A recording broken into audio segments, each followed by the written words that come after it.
요즘은 중고 물품을 이렇게 구입하는 일들이 좀 많아졌습니다. 여러분 혹시 그 당근 아시죠? 당근. 그 먹는 당근 말고요. 그 중고 물품 거래하는 그 어플이죠. 그 당근이라고 있는데 거기에서 이제 중고 물품을 내놓기도 하고 뭐 사기도 합니다. 저도 이제 몇 번 이용해 봤는데요. 너무 좋더라고요. 근데 요즘 보니까 자동차까지 중고 자동차까지 그 당근 그 어플에 올라오는 거예요. 그러니까 이게 중고 자동차를 개인 대 개인으로 거래를 하는 거죠. 보통 우리가 중고 자동차는 어떻게 구매하나요? 이 중고 매매 상사 같은 데 가서 우리가 차를 보고 이렇게 구매를 하는 거죠. 근데 지금 이 당근에서는 개인 대 개인으로 거래를 하는 겁니다. 그럼 이게 문제가 하나 있는 거예요. 뭐가 문제냐면 파는 사람도 자기 차의 그 정확한 상태를 잘 모르는 겁니다. 나야 뭐 멀쩡하게 타고 다녔지만 언제 어느 때 이게 어떤 부분이 약해서 문제가 생길지 모르는 거죠. 사는 사람도 마찬가지예요. 이 차가 좀 괜찮은가? 확신이 없는 거죠. 그래서 이 개인 간의 이 중고차 거래는 좀 위험하다 하는 의견들이 많이 있습니다. 그럼 어떻게 하면 좋을까요? 어떻게 하면 파는 사람도 사는 사람도 안심하면서 사고 팔고 그럴 수 있을까요? 전문가를 대동해야 합니다. 전문가가 있으면 괜찮아요. 안전할 수 있죠. 우리 교회에서도 이제 교회 차를 구매할 때 제 이제 동기분이 전에 차량 정비 기술을 아주 갖고 계셔서 오래 또 사업을 하셨기 때문에 그분이 이제 차를 구해 주셨죠. 덕분에 정말 좋은 차를 저렴하게 구해서 우리 그 안수 집사님이랑도 오면서 이야기했지만 정말 저렴한 금액에 잘 샀다. 그래서 아주 좋은 차다. 이제 그렇게 이야기를 했습니다. 그러니까 전문가가 확인을 해주고 설명해주고 그러면 그때부터는 그 차량의 상태를 정확하게 알 수가 있다는 거죠. 이 차가 어느 부분에 문제가 있는지 전문가는 최상의 상태를 알기 때문에 안 좋은 부분을 금세 알아차릴 수 있다는 겁니다. 일반 사람은 모르는 거예요. 오직 전문가만이 알 수 있다는 거죠. 자, 이제 첫 번째 단락을 보십시오. 뼈가 가득한 곳이 있다. 우리가 오늘 본문 1절, 2절을 우리가 한 절씩 읽겠습니다. 1절, 2절. 여호와께서 권능으로 내게 임재하시고 그의 영으로 나를 데리고 가서 골짜기 가운데 두셨는데 거기 뼈가 가득하더라.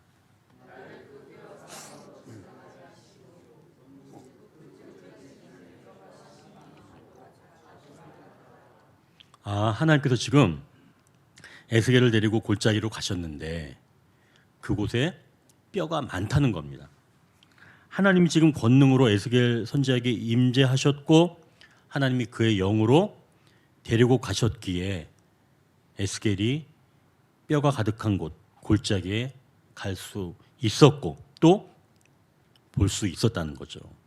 하나님이 아니었으면 에스겔이 뼈가 많은 곳에 올 수도 없었고 또 볼 수도 없었고 뼈가 많다는 것도 알지 못했다는 겁니다. 자, 그럼 이 뼈는 뭘까요? 하나님은 완전한 생명이시죠. 그래서 반대에 있는 죽음을 알고 계십니다. 11절 한번 보십시오. 11절 보니까 거기에 하나님께서 이스라엘에게 이 뼈가 무엇인지 말씀해 주시죠. 에스겔에게 말씀해 주시죠. 자, 이 뼈는 곧 뭐라고 얘기하죠? 이스라엘 온 족속이다라고 얘기를 해주시는 거예요. 이스라엘 이 온 족속이 말하기를 자기들의 뼈가 말랐고 소망이 없어졌으니 우리는 멸절되었다라고 이렇게 고백하고 있는 겁니다. 이걸 한마디로 말한다면 자신들은 이제 끝났다라고 말하는 거예요.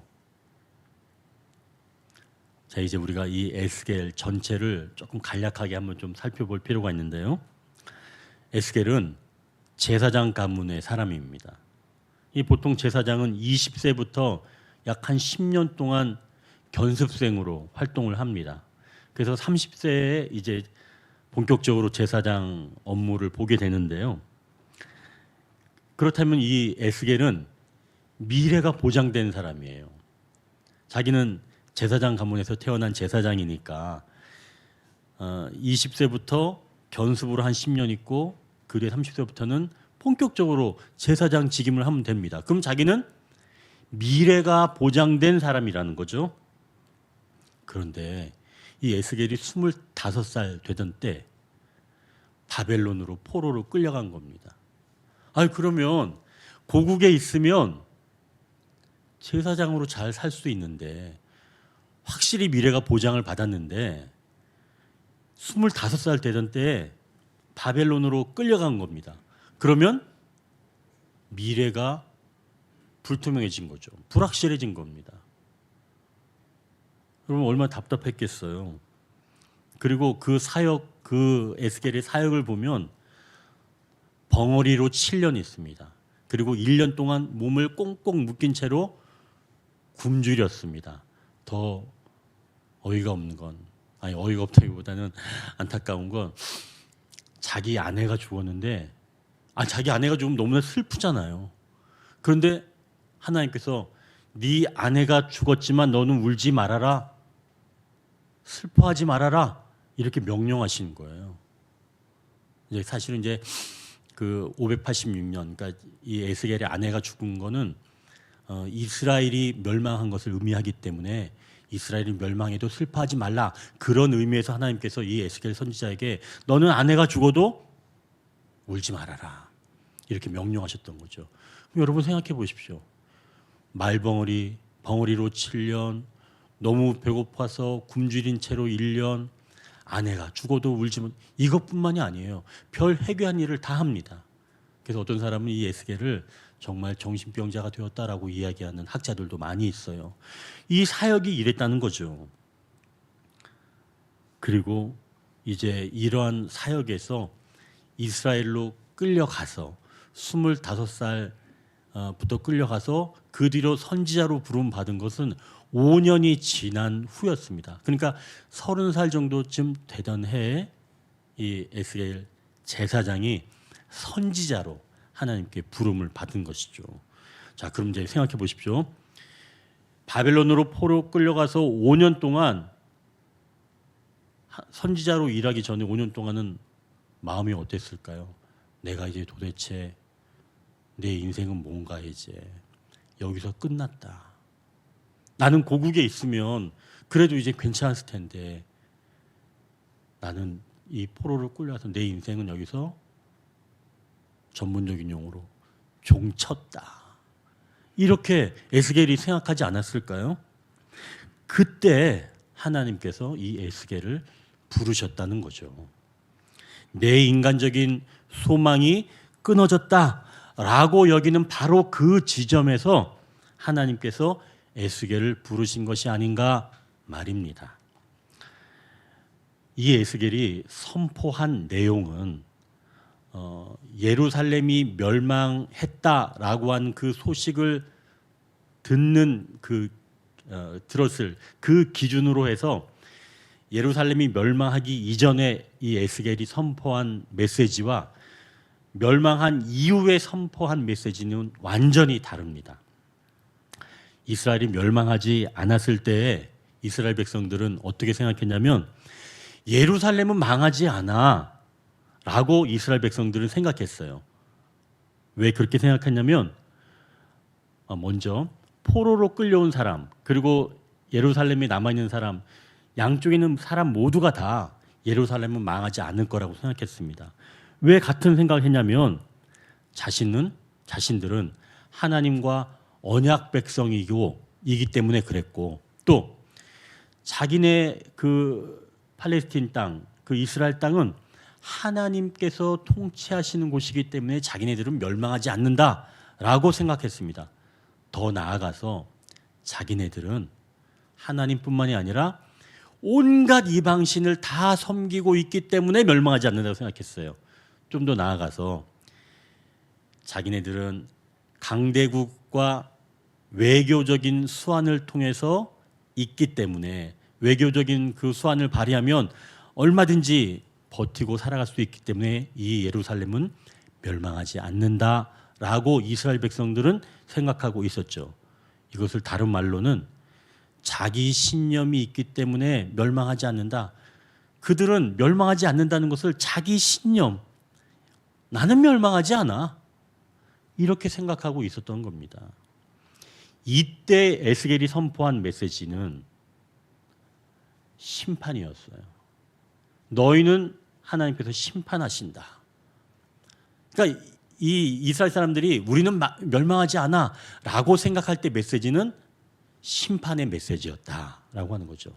그런데 정말 예루살렘이 함락되고 난 다음부터, 그때부터는 메시지가 완전히 달라집니다. 그때는 똑같이 심판을 얘기했겠어요? 아니었겠죠.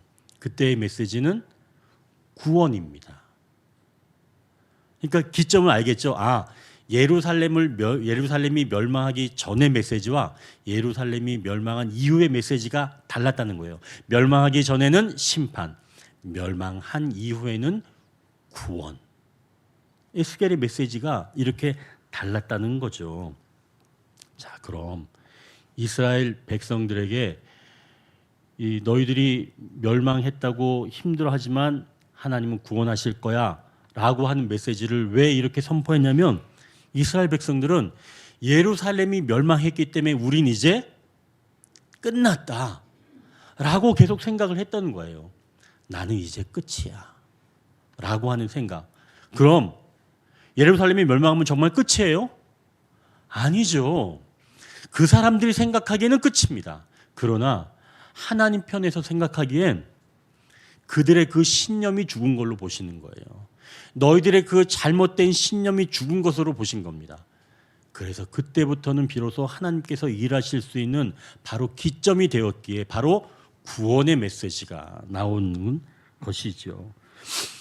에스겔의 이름의 뜻이 하나님께서 힘을 주시다입니다. 그러니 딱 그 시대에 맞죠. 하나님께서 힘을 주시다. 하나님께서 힘을 주셔야 우리가 구원이 이루어지는 것이죠. 우리의 구원은 우리의 신념이 아니에요. 우리는 자꾸 오해합니다. 우리의 신념이 마치 우리를 구원하는 것처럼. 그렇지 않다는 거죠.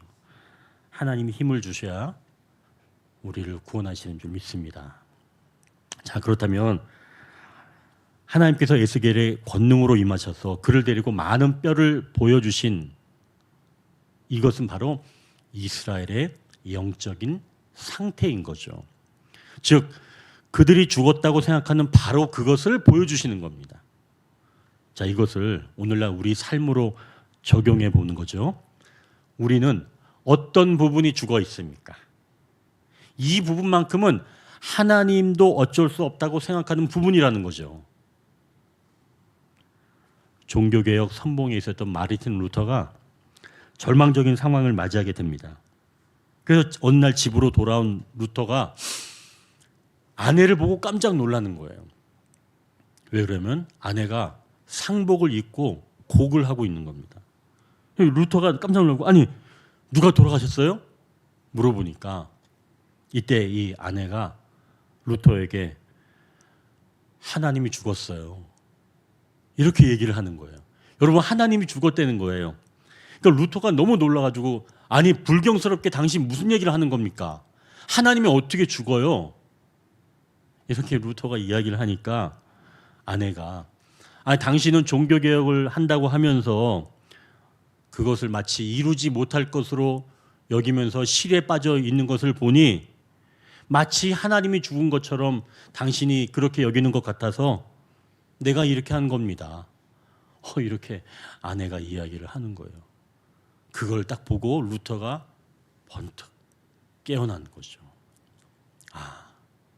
하나님은 안 죽으시지. 그래서 다시 종교개혁의 길을 걸어갔다는 그런 일화가 있습니다. 내 삶에서 하나님이 오셔도 안 된다고 생각하는 바로 그런 죽어 있는 곳이 어떤 곳인가? 내 삶의 말이죠. 이스라엘 온 족속은 예루살렘이 멸망하자 자신들은 끝났다고 생각을 한 겁니다. 소망이 끊어졌다고 본 거죠. 그런데 하나님은 그렇지 않다는 겁니다. 우리 삶에도 더는 소망이 없다고 느껴지는 부분이 있다면 이제 그것을 바라보시길 바랍니다. 자, 그럼 어떻게 하면 소망이 없는 완전 죽어 있는 그 부분을 다시 우리가 넘어설 수 있을까요? 그게 중요하겠죠. 어떻게 하면 죽음이 가득한 부분, 그 부분을 넘어설 수 있을까? 이제 우리가 1절을 다시 한번 보십시오. 거기 보니까 하나님께서 권능으로 내게, 즉 에스겔에게 임재하셨다고 이야기하시죠.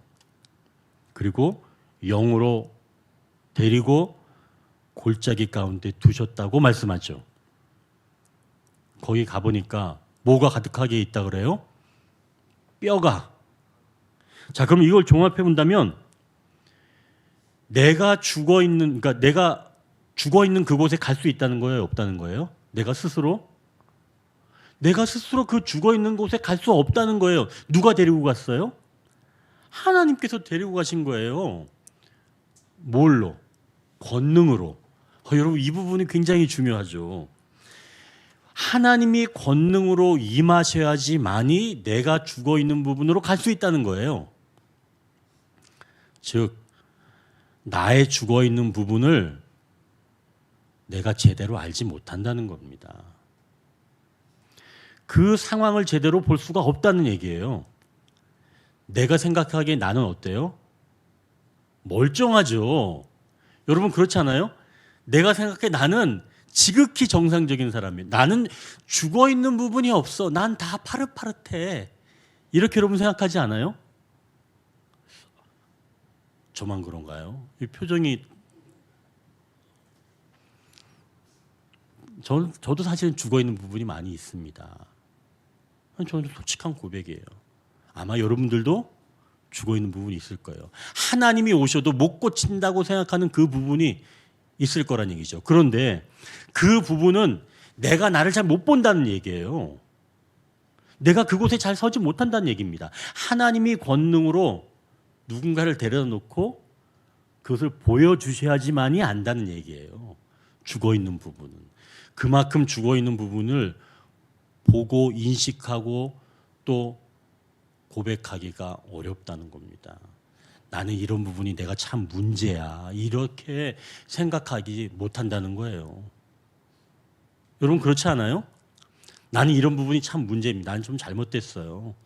저는 이거 하나님께서 해주셔야지. 이렇게 말하는 사람 흔치 않다는 겁니다. 왜 그러냐면 우리는 죽어 있는 부분이 이미 익숙해져 있어요. 그래서 그게 죽어져 있는 줄도 모릅니다. 이거는 선생님 이건 좀 이상한 것 같은데 그러면 이거 왜요? 이렇게 머리를 빼죠. 이거 왜요? 이렇게 얘기하죠. 나는 뭐 잘못하는 게 없다. 나는 죽어 있지 않다. 그렇게 말하는 게 태반인입니다. 잘 모른다는 얘기죠. 자, 그럼 우리가 기억할 게 첫 번째 이겁니다. 나는 내가 잘 죽어 있는 부분을 모른다. 이걸 아는 게 첫 번째예요. 자, 이제 두 번째를 한번 살피는 거죠. 4절, 5절을 한번 보십시오. 4절, 5절 우리가 한 절씩 같이 읽겠습니다. 제가 4절 읽겠습니다. 또 내게 이르시되 너는 이 모든 뼈에게 대언하여 이르기를 너희 마른 뼈들아 여호와의 말씀을 들을지어다.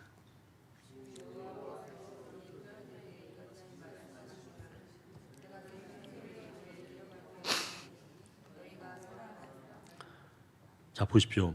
마른 뼈와 같이 죽어 있는 부분이 살 수 있는 길은 여호와의 말씀을 들으면 살아난다는 겁니다. 이건 곧 지금 생기라고 말씀하죠. 내가 있는 죽어 있는 부분은 나에게 죽어 있는 부분은 하나님의 말씀으로 살아날 수가 있다는 거죠. 그래서 생기는 곧 말씀이죠.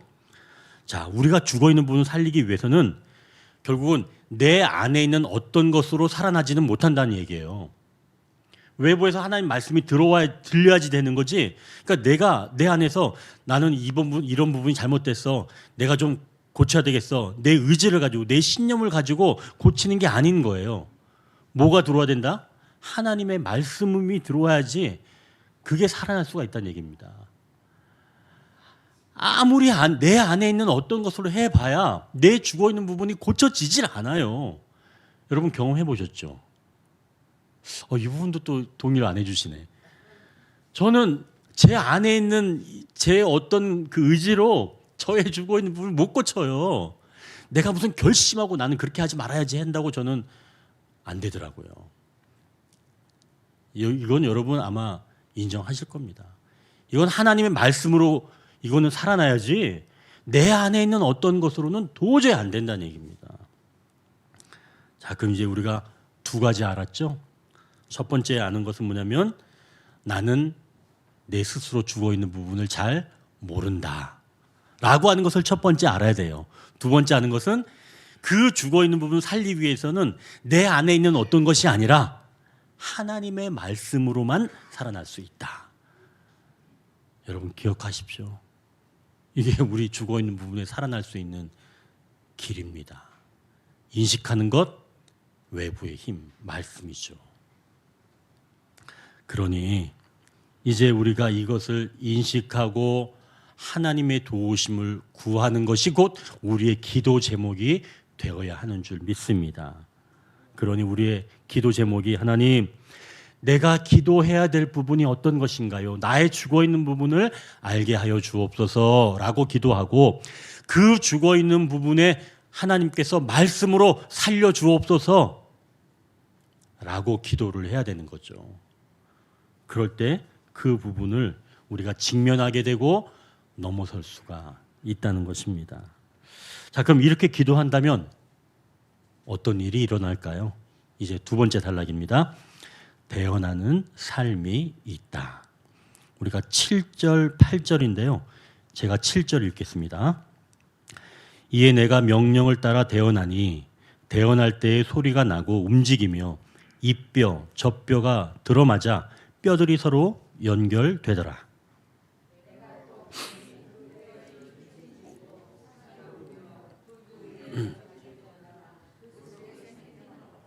아멘.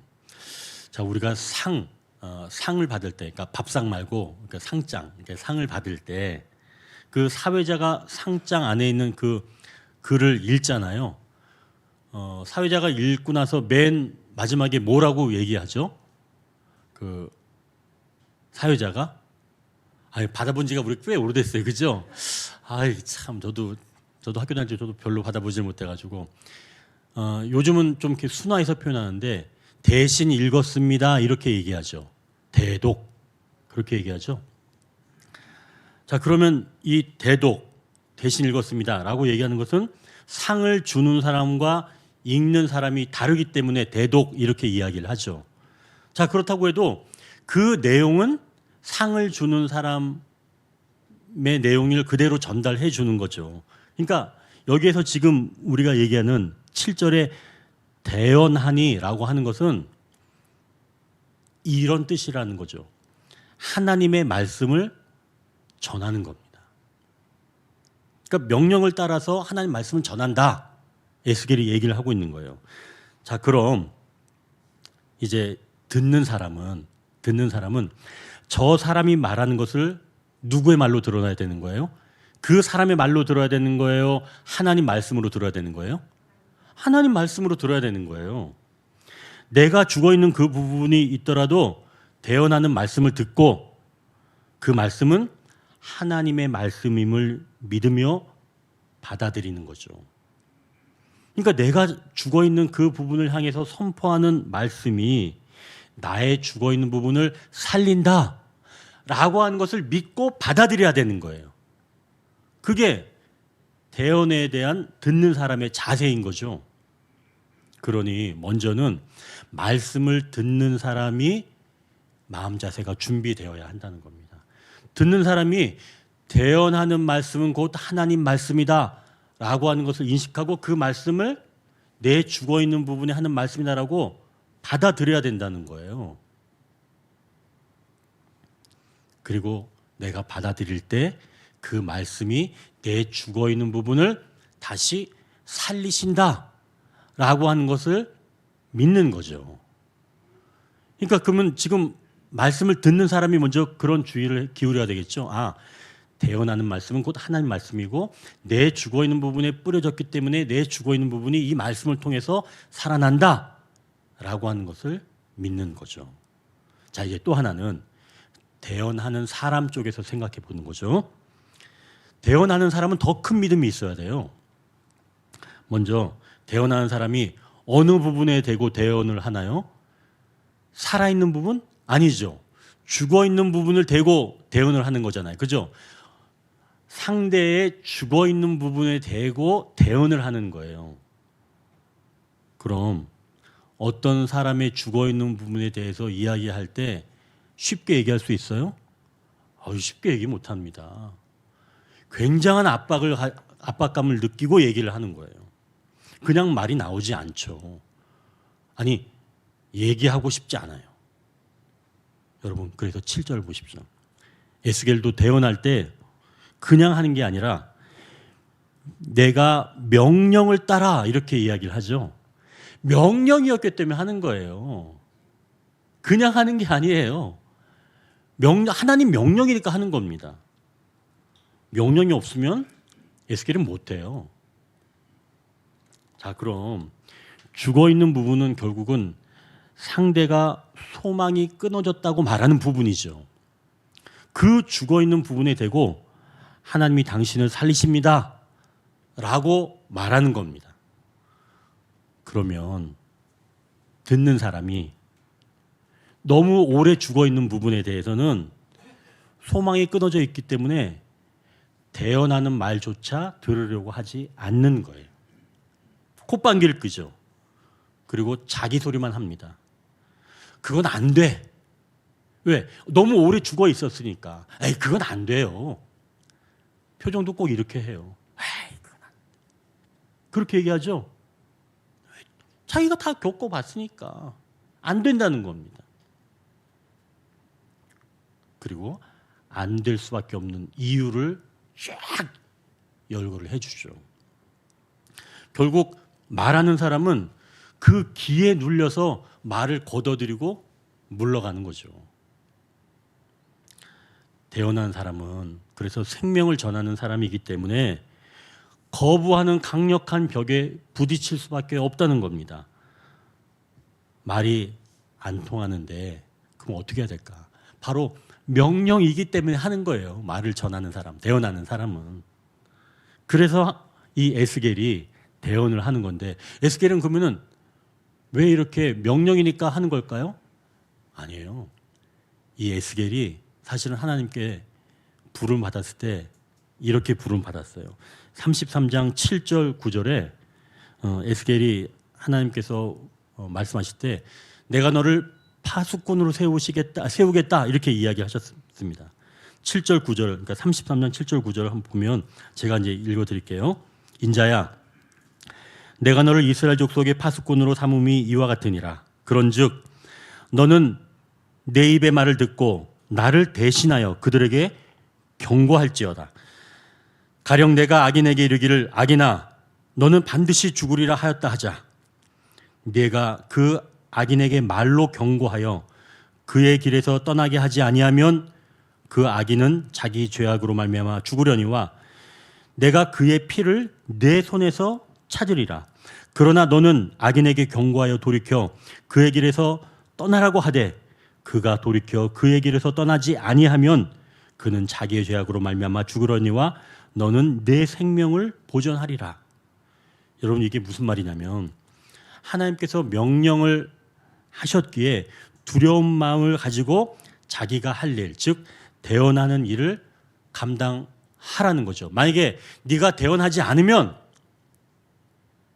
너한테 죄를 묻겠다라고 하는 겁니다. 그러니까 그가 대언을 듣지 못해서 그가 잘못된 길을 걸어가게 되면 대언을 하지 않은 너에게 내가 책임을 묻겠다라고 하는 겁니다. 그래서 에스겔은 두려운 마음으로 대언하는 거예요. 파수꾼을 세우셨기 때문에. 결국 이제 두 가지 아시겠죠?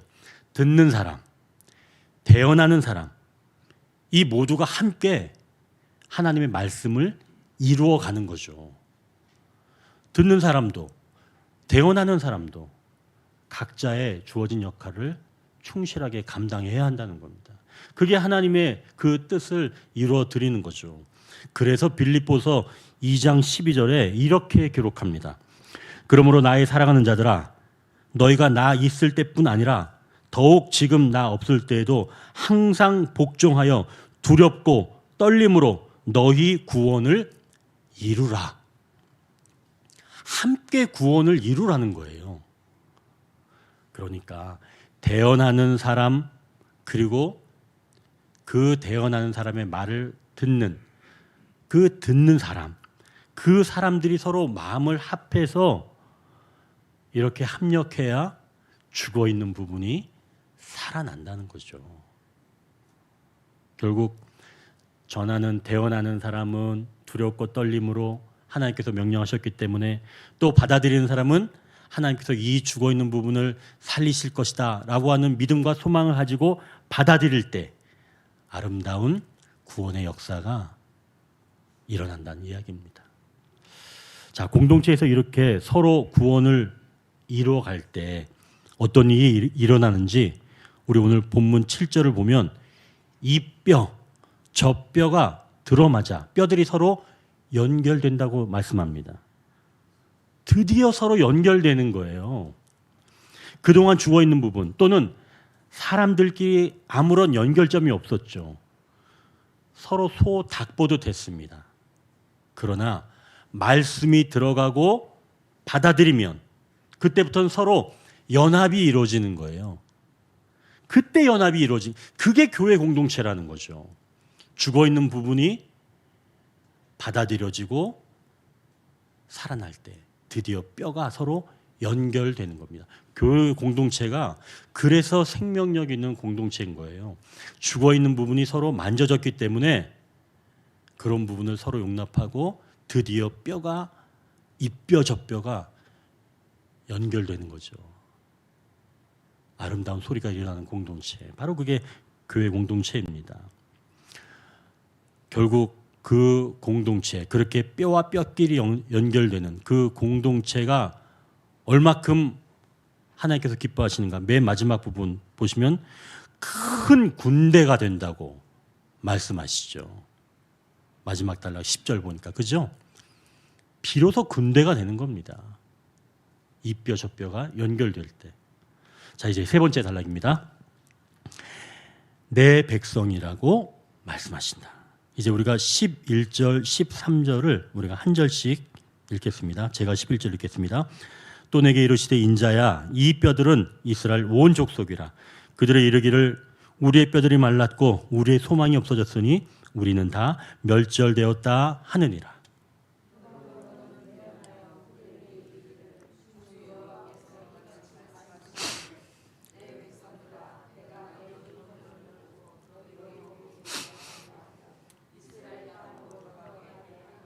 함께 합니다. 내 백성들아, 내가 너희 무덤을 열고 너희로 거기서 나오게 한즉 너희는 내가 여호와인 줄 알리라. 아멘. 얼마 전에 제가 이제 신문 기사 제목을 보고 이 제목이 참 희한해서 제가 그 기사를 읽었습니다. 그 신문 기사 제목이 이거예요. 죽은 새끼를 70일 동안 껴안고 다닌 이유, 그들의 특별한 애도 방식이었다. 이런 제목이더라고요. 매일경제에 이런 신문이 있어요. 신문 그 토막이 있어서 제가 읽었습니다. 우리나라 이 설날 같은 명절은 떠나가는 사람들의 사람들을 기억하는 매개 중 하나인데, 그러한 명절이면 우리 똥강아지라고 외치면서 버선발로 맞아주던 할머니가 떠오른다는 겁니다. 아, 정말 예전 분들은 왜 어린 손주를 보면 다 이렇게 똥강아지 막 그렇게 얘기했어요. 그죠? 요즘은 그렇게 얘기하는 사람 없어요. 요즘은, 근데 예전에는 이제 뭐 똥강아지 이제 그랬죠. 자, 그런데 이 인간만이 떠난 일을 기억하고 되뇌이는 것은 아니라는 겁니다. 동물들도 그들만의 방법으로 장례를 치르는 동물이 있는데요. 침팬지 얘기를 여기서 하는 겁니다. 이 침팬지가 태어난 지 얼마 되지 않은 새끼가 너무 일찍 세상을 떠나서 어미 침팬지가 죽은 새끼를 계속 안고 다니는 것을 발견했다는 겁니다. 새끼의 털을 고르거나 또 입 속으로 먹이를 넣어주는 그런 행동을 하더라는 거예요. 그래서 이제 이 연구하는 학자들이 저 침팬지, 어미 침팬지가 새끼가 아직 죽은지 모르나 보다. 이제 이렇게 생각을 처음에는 했다는 거예요. 결국 거의 미라가 된 그런 상태에서 이제 이 새끼를 버리게 되는데 그때가 이제 70일 되던 날 그렇게 어미가 새끼를 고이 보냈다는 겁니다. 그런데 연구자들이 정말 자세히 보니까 이 어미 침팬지가 이미 알았다는 거예요.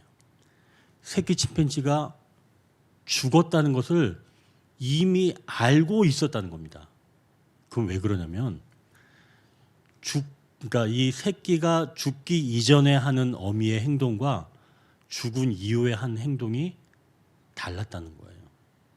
결국 죽은 새끼를 안고 다니는 모습, 이것을 통해서 이 과정을 통해서 자신만의 방법으로 이별을 늦추는 그런 모습이었다는 거죠. 죽은 새끼를 품고 있으면서 다시 살아나지는 않지만 그냥 품고 있는 겁니다. 그걸 바로 애도기간이다. 이제 이렇게 본 겁니다. 자, 이제 우리 하나님을 보십시오. 이스라엘 온 족속이 뼈처럼 말라 있고 소망이 없어진 그런 상태입니다. 그때 하나님께서 이스라엘에게 이 에스겔에게 대언하기를 명령하시면서 이렇게 말씀하라고 하십니다. 내 백성들아, 내가 너희 무덤을 열고 너희로 거기에서 나오게 하고 이스라엘 땅으로 들어가게 하리라. 지금 이스라엘 백성들이 골짜기 마른 뼈가 되어서 지금 다 죽어 있는 겁니다. 소망이 없다고 해서 완전히 시리에 빠져서 죽어 있는 겁니다. 축축 처져 있는 거예요. 정말 그런 상황을 보면 너무나 힘이 빠지죠. 그냥 죽어 있는 거죠. 그런데 하나님은 지금 이 마른 뼈들을 향해서 뭐라고 얘기하냐면 내 백성이라고 얘기를 해주시는 겁니다. 우리는 어때요? 축 늘어져 있는 사람에게 다가가고 싶어요? 우리는 다가가고 싶지 않습니다. 우리는 부정적인 사람에게 다가가고 싶지 않아요. 굉장히 힘들어합니다. 그런데 하나님은 이 죽어있는 이스라엘 백성들을 내 백성들아 한 번만 이야기하시는 게 아니에요. 내 백성들아, 내 백성들아 계속 말씀하시는 겁니다. 누워서 죽어있는 자들을 향해서 말이죠. 그것도 자기 신념에 의해서 살다가 자기 신념이 꺾여서 죽어있는 그 자들을 향해서 하나님은 내 백성이야. 너는 내 백성이야. 이렇게 계속 외치시면서 같이 있어 주시는 거예요. 이게 하나님이에요. 침팬지는 70일 후에 보내지만 하나님은 그렇게 하지 않는다는 겁니다. 끝까지 붙잡고 있는 거예요. 너는 내 백성이야. 너는 내 백성이야. 그게 하나님이에요. 하나님은 떠나지 않는다는 겁니다. 죽어 있어도 결코 떠나지 않는다는 거예요. 여러분, 죽어 있는 사람을 내 백성이라고 불러준 그런 사람이 어디 있어요? 하나님밖에 없습니다. 하나님께 사랑하는 성도 여러분, 여러분은 지금 생생하게 살아 있어서 이 말씀이 내 말씀은 아닌 것 같아 라고 남의 얘기로 여길 수 있지만 이 말씀을 기억하십시오. 하나님은 한 번 내 백성이라고 생각하시면 끝까지 놓치지 아니하시고 영원토록 우리를 붙잡아 주시는 분인 줄 믿으시길 바랍니다. 우리가 소망이 끊어졌다고 생각하는 바로 그 자리에 하나님은 내 백성아 라고 부르시면서 우리에게 찾아오신다는 거죠. 그래서 그것이 바로 우리에게 소망인 겁니다. 다른 게 소망이 아니에요. 내 신념이 소망이 아닙니다. 내 상황이 소망이 아니에요. 영원히 우리를 내 백성이라고 불러주신 그분이 우리의 진정한 소망이 되신다는 말씀입니다. 우리가 그래서 살아갈 수가 있는 거예요. 여러분, 내 상황이 어렵다고요? 그래서 끝이라고요? 천만에요. 그렇지 않습니다. 하나님은 여러분들 놓은 적이 없어요. 끝까지 가지고 가실 겁니다. 그게 바로 하나님이라는 거죠. 여러분, 14절을 하나님께서 이렇게 말씀하십니다. 우리가 14절을 같이 읽을까요?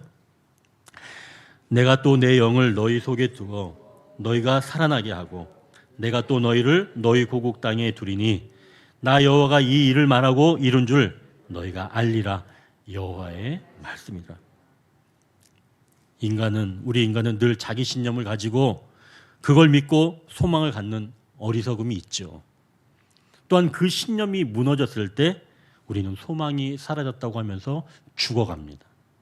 하나님은 이렇게 죽어있는 우리의 모습을 외면하지 아니하시고 다시 살리시고자 이제는 전과는 다른 방법으로 역사하시겠다는 겁니다.